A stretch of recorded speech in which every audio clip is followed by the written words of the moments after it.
Então vamos lá, apagão na Europa. Quem ficou sabendo aí? Eu fiquei sabendo.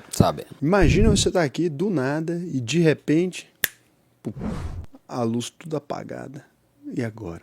Né? Deve ser olhando no seu celular sem sinal. Sai na rua sem energia elétrica. Você pensa, uma falha temporária, cachorro mijou no poste, aconteceu alguma coisa. Entra 1 hora, entra 2 horas, entra 3 horas e nada de voltar. Você percebe que realmente a energia da sociedade está desligada. Segunda-feira, 28 de abril, por volta do 12h33, hora local na Espanha, a Espanha teve um apagão que logo depois se estendeu. Ela perdeu abruptamente aí 15 gigawatts de geração elétrica em apenas 5 segundos, do nada, puf, né? O que corresponde a cerca de 60% da demanda do país inteiro. A causa inicial dizem, né, que foi uma oscilação severa no fluxo de potência da rede elétrica espanhola que provocou a desconexão do sistema ibérico do restante da Europa, resultando em um colapso generalizado. Os países mais afetados, né, foram a Espanha e Portugal. Indiretamente foram afetadas aí partes da França e Alemanha, Países Baixos, Suécia, Bélgica, Itália, Polônia e Finlândia. Também relataram falhas elétricas e dificuldade com as telecomunicações. De impactos imediatos que já aconteceu, trens, metrôs e aeroportos completamente paralisados. Na Espanha, voos foram cancelados e passageiros ficaram presos dentro de aeronaves, né? Tiveram dificuldades ali para desembarcar, porque precisa do sistema de autorização para o desembarque, né? Os serviços essenciais aí, como hospitais, operaram com geradores de emergência. Supermercados e bancos suspenderam suas operações com sistemas de pagamento eletrônico se tornando imediatamente indisponíveis. Então você não conseguia passar cartão, você não conseguia fazer absolutamente nada. E aqui vem aquele ponto que a gente fala sempre lá na UVP, que algumas pessoas não compreendem, né? A importância de ter uma parte da sua reserva de valor dentro de casa, em dinheiro em espécie mesmo. Nessa situação, as pessoas correram para as ruas para tentar sacar dinheiro, mas aí já não era possível. Quando você ia nos supermercados, começou a ter esgotamento dos produtos básicos por quem já comprou em dinheiro. Quem deixou para comprar no dia seguinte, hoje, por exemplo, quando já conseguiram restabelecer alguma parte dos sistemas, mas ainda não tudo, não conseguiu encontrar nem água para comprar no supermercado. Já tudo esgotado porque realmente esse sistema ficou fora do ar, né? As comunicações com redes móveis e internet foram afetadas, dificultando o acesso à informação e comunicação entre as pessoas. Olha que loucura. Sabe como que algumas pessoas conseguiram saber o que estava acontecendo? Por meio do radinho de pilha, cara. Os velhos ali, tinham uns radinhos de pilha ainda, botou o radinho de pilha no ouvido para entender o pronunciamento de rádio, se estava funcionando, e as transmissões de rádio elas são mais estáveis, né? Então estava funcionando ali com relativa tranquilidade, mas as pessoas não conseguiam ter acesso à informação, porque a internet não estava funcionando, o celular não estava funcionando, não tinha energia para você carregar também, mesmo que tivesse, então não tinha como ter acesso às informações ali, ficou completamente ilhado o lugar. As possíveis causas investigadas até o momento para isso, que aí a gente entra já na seara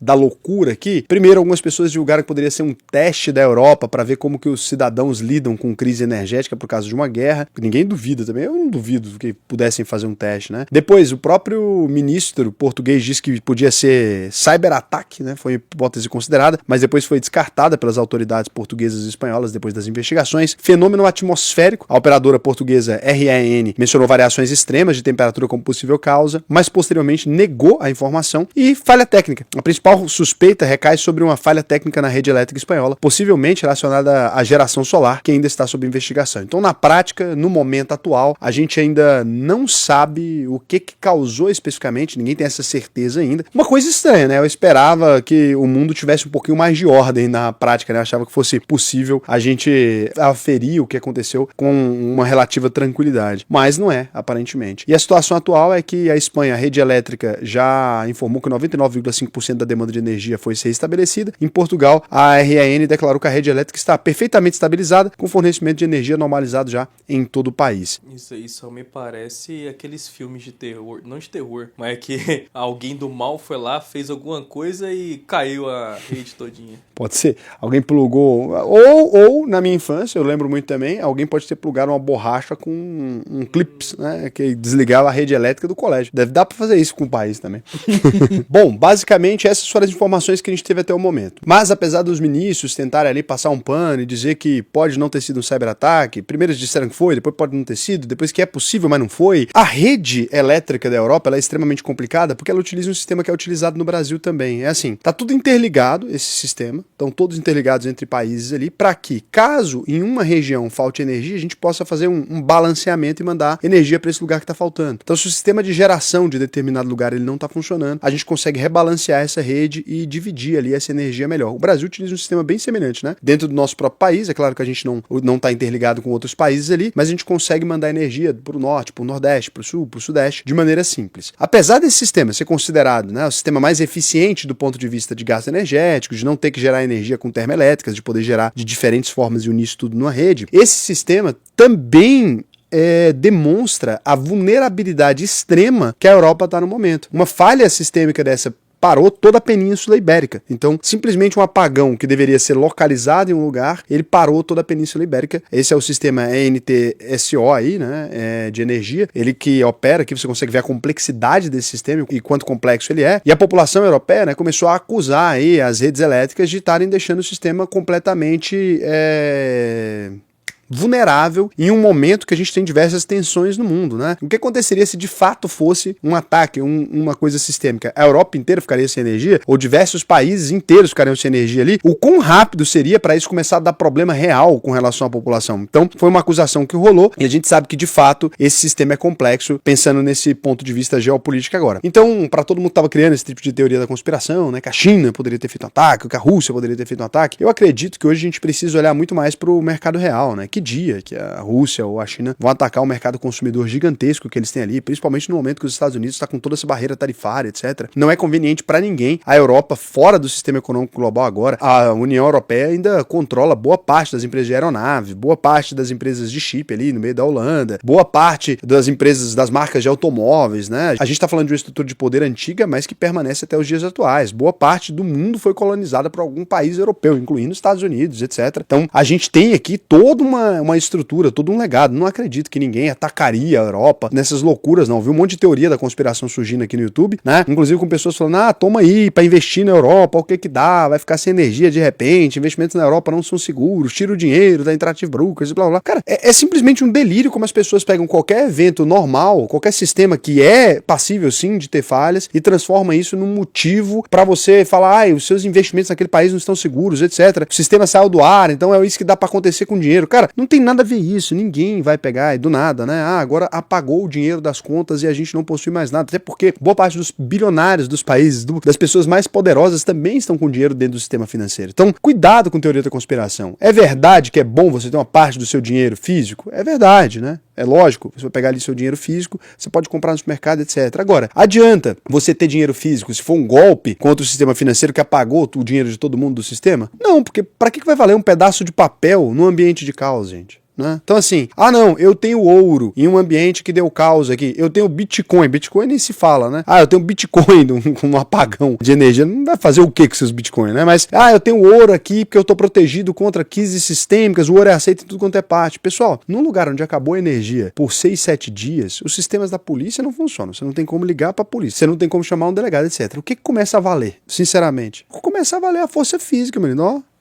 O plano de contingência real contra uma crise sistêmica é um 38 e 5 caixas de bala. E se você tiver uma espingarda, melhor um pouquinho, né? Que ela é maior, dá mais dano. Mas no fim das contas, o se resume a isso: um território que você possa ser capaz de plantar e colher e uma bala. De resto, se a gente vai para esse lugar mesmo, que esses teóricos da conspiração vendem, nenhum desses produtinhos que eles estão te falando funcionaria. O mercado financeiro, ele só existe durante o período que o ser humano está fazendo uma abstração. Então, os investimentos que você possui, o seu dinheiro, é porque a gente abstrai. A gente acredita em coisas que não existem, né? A gente acredita no poder do dinheiro, a gente acredita nessas coisas todas. Agora, numa situação de loucura, você acha que o pessoal que trabalha no supermercado, por exemplo, quantos donos do supermercado tem e quantos trabalhadores tem no supermercado? Os caras são 100 pessoas ali no Carrefour. Você acha que eles iam ouvir o dono? Falar, não, vende aí pro pessoal em troca de papel. Ou você acha que o cara ia salvar a família dele primeiro? Põe tudo no carrinho e leva pra casa. É óbvio, né? Chegou na situação que não tem polícia pra verificar, não tem energia elétrica, não tem câmera no lugar funcionando. E o cara pega e fala assim, não, continua trabalhando aí no caixa de supermercado pra mim.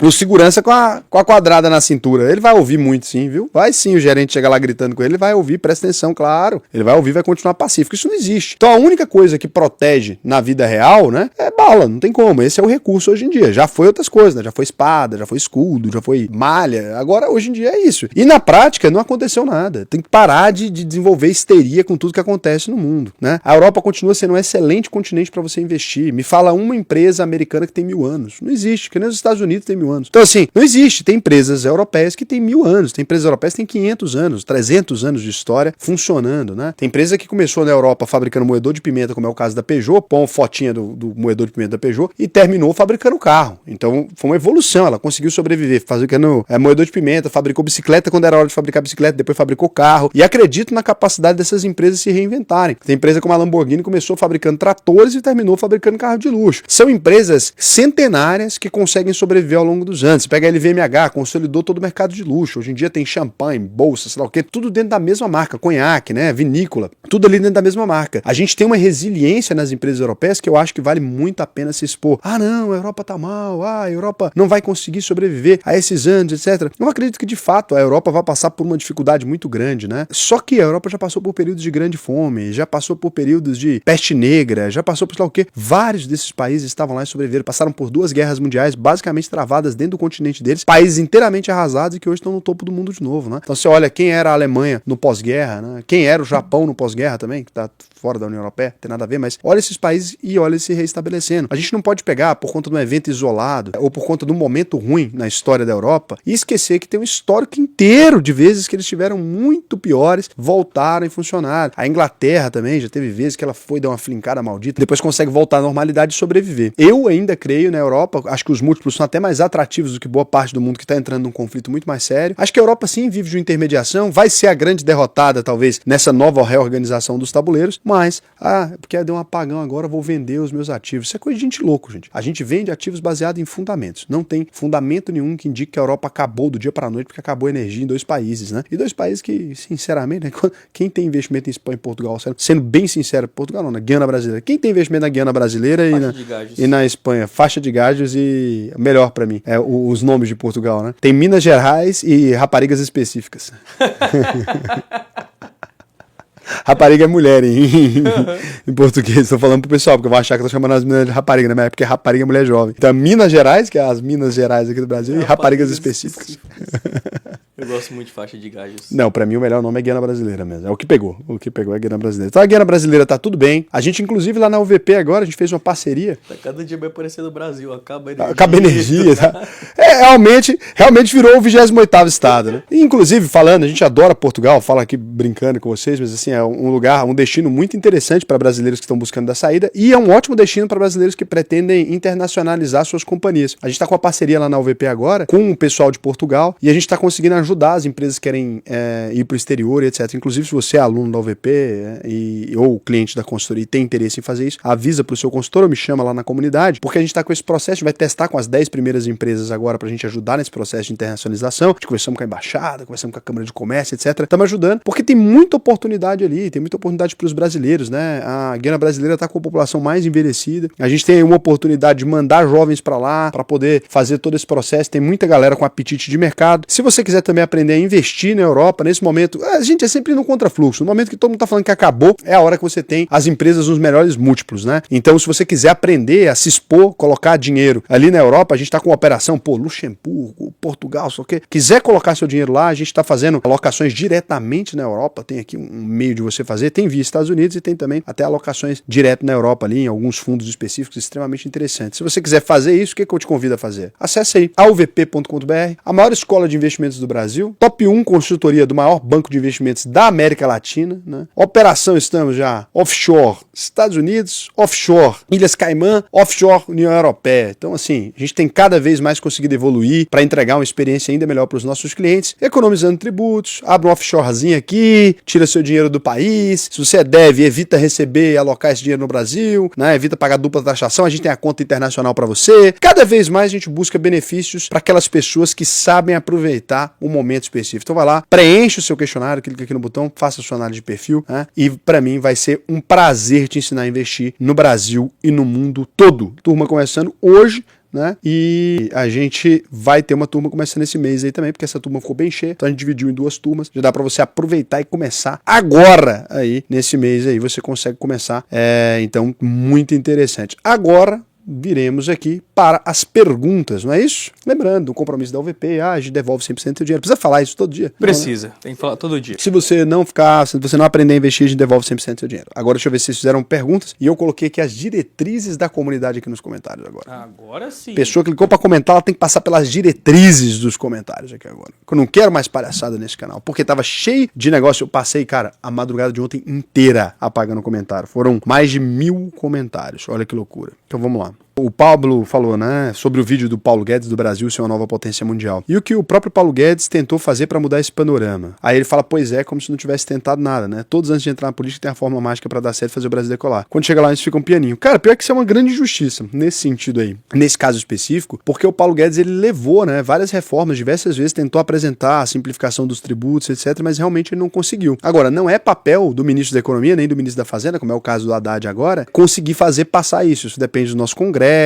tem uma série de questões aqui. Não basta uma pessoa, né, com bons projetos estar no Ministério da Fazenda, no Ministério da Economia, não, tá? Então a mesma coisa vale pro Haddad agora. Teve várias coisas, apesar das porcarias, teve várias coisas muito interessantes que o Haddad levou ali, um planejamento, a pastinha dele que ele chegou jurando que ia arrasar, igual o Paulo Guedes. Todas vezes chega com a pastinha e fala, olha, minhas reformas, né? Dá 2 meses vocês percebem que a população brasileira não sabe votar e elegeu um Congresso completamente oposto ao político. Então a gente tinha que ter algum tipo de voto que ele obrigasse as pessoas a votar com determinada coerência. Porque não adianta nada você votar, por exemplo, assim, em 2 deputados, um deputado do Lula estadual, um deputado federal do Lula também, e votar no presidente da República para Bolsonaro. Não adianta, né? Ou do Centrão, um cara aleatório, porque chega lá, não tem governabilidade. Hoje em dia o presidente da República, o ministério, consegue fazer pouquíssimas coisas sem essa tal governabilidade no nosso presidencialismo de coalizão. Então não é tão simples assim não. Sendo justo, todos os governos mais recentes do Brasil aí tentaram fazer alguma coisa, só que não é tão simples. Tem diversos interesses. Sobre os bots aqui, né, eu postei que a gente passa o dia inteiro fazendo esse apagamento, daí um cara comentou assim, cadê seus devs para conectar na API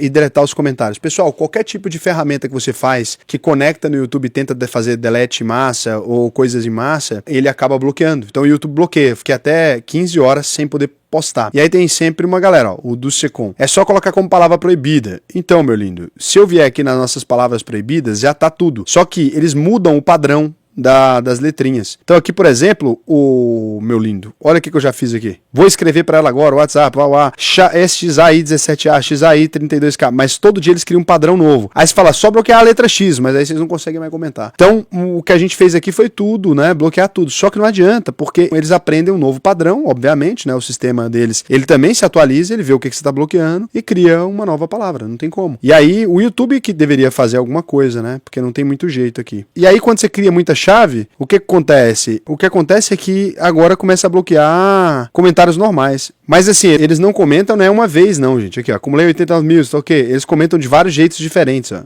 Olha o tanto. Negociando por conta própria sem lucros, lá o que. Aí, tipo assim, alguns eu consigo bloquear com esse negociando por conta própria, eu bloqueei. Mas eles sempre voltam e de um jeito diferente. Então, é enxugar gelo. Ou o YouTube consegue dar um jeito na ferramenta ou não tem como. A gente tem aqui pessoas que passam o dia inteiro fazendo isso, né? Pra não acumular. Mas assim, inviável. Ontem foram mais de 1000 comentários, porque o cara vê que eu bloqueei, aí pra me pirraçar ele faz os comentários tudo de novo. E ele consegue fazer de 100 em 100. E o YouTube não permite nem que a gente selecione todos os comentários. Então é uma bosta, assim, a ferramenta de apagar do YouTube. Beijo pra vocês.